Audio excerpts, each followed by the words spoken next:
Having worked in OnlyFans management for the better of 2 years, I have made my fair share of mistakes, but I have also learned quite a few things that if, God forbid, I had to start over completely from scratch, I would be able to apply to quickly get back to where I am today in terms of earning capacity, size of the agency, and all that other good stuff.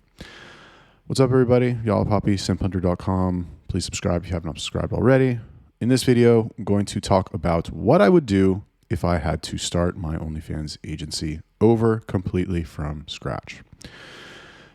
I've been doing this for the better part of 2 years. I have started over a few times. And as somebody who has started over a few times, I can tell you that there are certain mistakes that I made that held back my progress for a very long time. And knowing what I know now, I would do things very differently. So what would I do if I had to start over? The first thing that I would do, the absolute first thing that I would do is I would get a business partner. Before I did anything else, before I tried to recruit a single model, before I made a website, before I made an Instagram page, before I even decided what I wanted to do for nothing. I'm doing nothing until I get a business partner. Why? Because when you have a business partner, the agency stuff becomes like 100% easier. Yes, okay, you have to split the profits, fine. But like the ability, number one, okay, you get full 100% buy-in, ideally, unless your partner's a dickhead. You get full 100% buy-in from somebody who complements your abilities, right? You are the sales guy, he's the IT guy. You are the people person, he's the fucking analytical one, whatever. You're the action taker and he's the organized one, right? Like you have to find, don't pick a business partner who's just like you. Then you'll be fucked. Not necessarily fucked. I mean, then you could be fucked because you're still going to need, you need to have a complete picture. So the first thing that I would do is I would get a business partner. Now, me personally, how would I get a business partner? I don't know. I would probably post on social media. I'd probably make a post on YouTube. I'd probably fucking write an article about it. I would do anything that I could. What I like to do, I'm big on efficiency, personally. What I like to do, and it's really cool to have an email list and a YouTube channel and a fucking Telegram group where I can just like create a message and push that message to thousands of people. And then I get inbound leads. Then I get inbound people contacting me and saying like, oh, I saw this, I saw that. Like, I'm interested. Here's my pitch, blah, blah, blah. It's so much easier for me as opposed to like doing it any other way. So anyway, the first thing that I would do is I would look for a business partner, hands down. And honestly, I probably wouldn't even do anything else until I had a business partner. That's number one. Number two. The second thing that I would do is I would double down on social media content to track my progress. Now, I know you're probably thinking, but Mr. Yalla Poppy, that doesn't have anything to do with traffic or recruiting. You're cheating. You're not doing OFM right. You're doing it some other way. And I read in Telegram that that's not good. Okay, well, I'm telling you what I would do. I'm not telling you what you should do. I'm telling you what I would do. That's what this video is about. It's my YouTube channel. So I would double down on social media to track my progress. Now, I did this in the beginning with my blog, okay? When I started the blog, I had no experience and I sucked. But I was like, okay, well, I don't have to be good. I just have to tell people what I did. And then I can create with a clear conscience. Because it's not like, and if you notice, the content that I make for YouTube is really the same. Yes, the way that I maybe phrase the titles on YouTube is like how to do this or how to do that. But that's because that's better for the algorithm. It's better, like people will search for that. Although actually, I have heard the opposite. Maybe I'll change the titles. We'll see how that works. Anyway, in my videos, the content that I actually, the words that I speak are all usually stories or anecdotes about things that I did and what happened.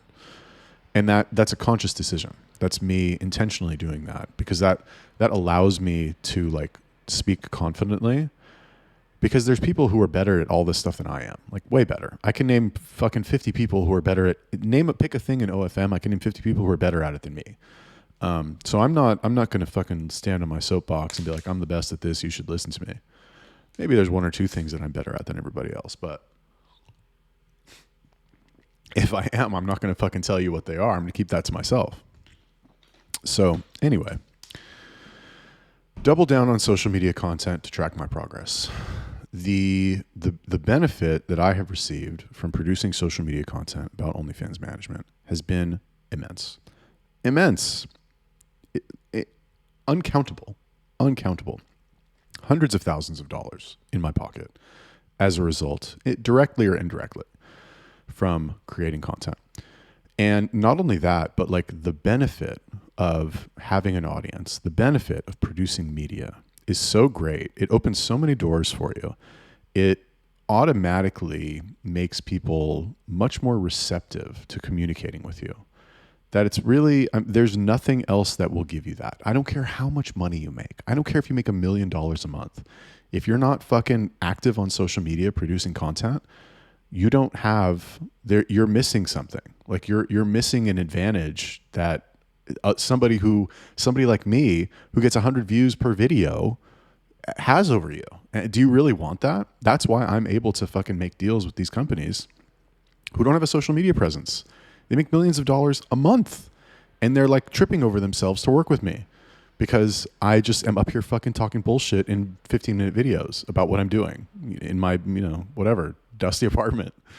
So it's a superpower. I definitely would double down on it. Number 2, what I would do is I would double down on recruiting. So one thing that I've learned, and this is just me, but I've always had aspirations. When I started doing this, I had really 2 things that I wanted to do. Number 1 is that I wanted to create social media content. I like making content. I don't know. I like it. I like making videos. I like engaging with people. I like when people comment on them. I like seeing the numbers grow, fucking likes or views or videos or subscribers or whatever it is. I like it. I enjoy it. It's fun for me.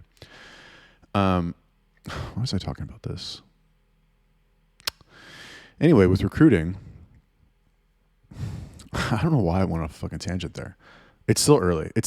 Anyway, whatever. So why would I double down on recruiting? Is because the longer that I do this, the more that I realize for me that the way that I would like to grow my agency is to just recruit creators who are already doing well and just help them do better. That's it. I don't want to work with, and I feel like this is like the natural progression of agencies, right? In terms of experience. Once you get to a certain point, like if I'm looking, I'll browse marketplaces here and there. If I'm browsing a marketplace, I won't even consider a creator that either isn't making money or doesn't have a social media presence of at least 50,000 followers on some platform. I won't even consider it because I don't want to scale some new girl. I don't want to start some new girl from scratch. Like, what if she sucks? What if she's lazy? What if she's annoying? The one who has a presence or is already making money, yeah, she might be a little bit more of a pain in the ass to deal with. Yeah, we might have to give her more money or a bigger percentage, but we bring that person in, she starts generating income immediately. And it's a way less work for us. It's much easier to take a creator from 5,000 a month to 15,000 a month than it is to take a creator from 0,000 to 5,000. So that's really that's kind of the new shift. And the cool part about this is that this is not something that you need to have experience to do. If you're starting from day one, you have no experience, you've never done this before, why are you can, it's just, well, maybe it's only a little bit harder to recruit a creator who's already making money, making $10,000 a month, than it is to recruit a creator who's making 0. You would think it's way harder, but it's not. It's a little bit harder. Maybe she's going to be a little bit more cautious. You're going to have to fucking jump through a couple more hoops, but it's not 10,000 times as hard. Like, the new girls are going to be suspicious too. It's all the same bullshit. It's the same nonsense, same objections you have to deal with. Who are you? How do I know you're good? Show me some results. I want to talk to the girls you've met with. Show me the contract. What's your strategy? Blah, blah, blah. As long as you cover those bases, you're going to have to cover those bases regardless of who you recruit, whether they're fucking brand new and they can't read or a girl who does 10 grand a month or more. So why not just focus on recruiting the ones who are already making money? The path to big money is much, much, much shorter if you can nail that, right? And that's really the direction that we are going in right now. It's like we're for us that we can onboard creators who are doing 20K a month. Like, I mean, if we really crank it up, we could do it weekly. You know, that's we have the tools for that. So, and it's just better. Like, you don't have to deal with any bullshit. You don't have to deal with any fucking social media setup or as much social media setup. They're already making money. If you scale them a little bit in their mind, they're like, oh, I was doing 20K. Now last month we did 28. Oh, that's an improvement. This is great. So it's just much better in many ways. My bad person. I don't know. Maybe. I don't care. Whatever. It's better. That's what I would do.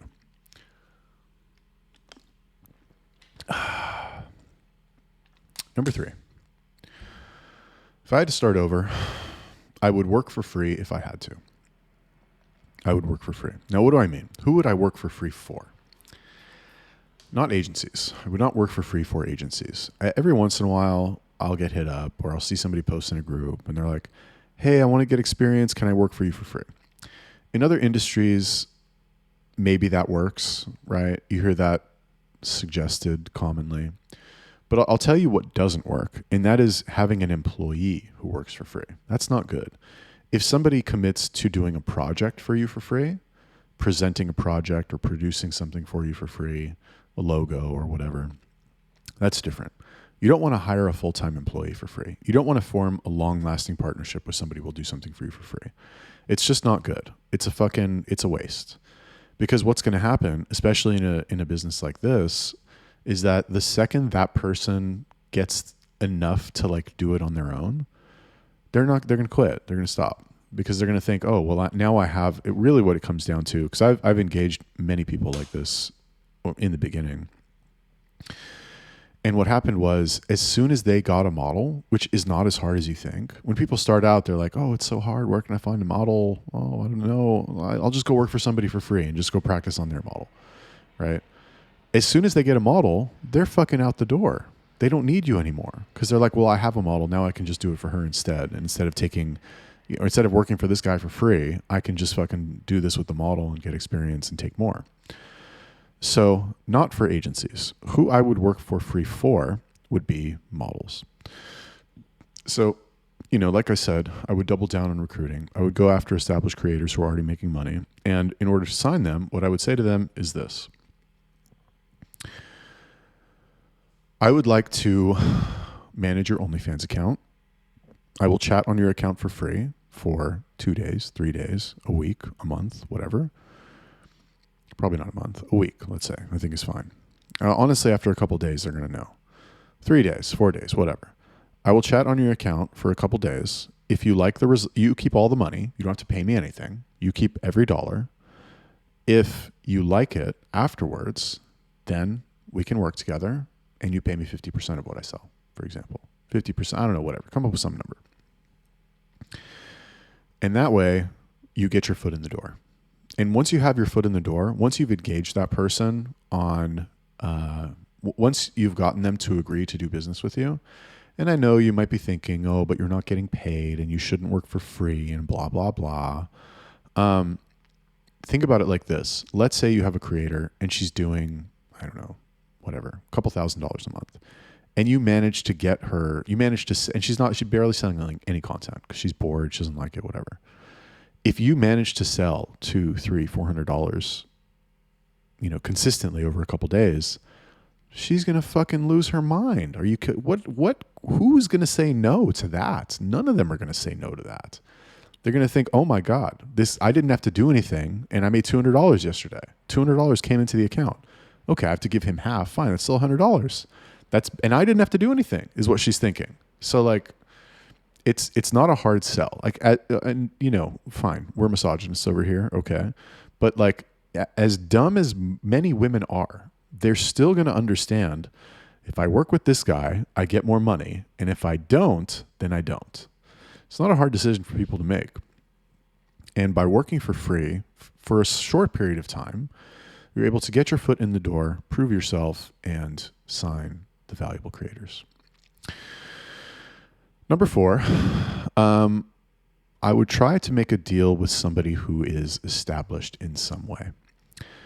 So I'm very big on partnerships, on collaborations, anything where, ever since on my old channel, ever since I produced that video where I was looking for business partners for the first time, ever since that happened, it just like a light bulb went off in my head. And I was like, wow, it's so much easier to do anything with other people.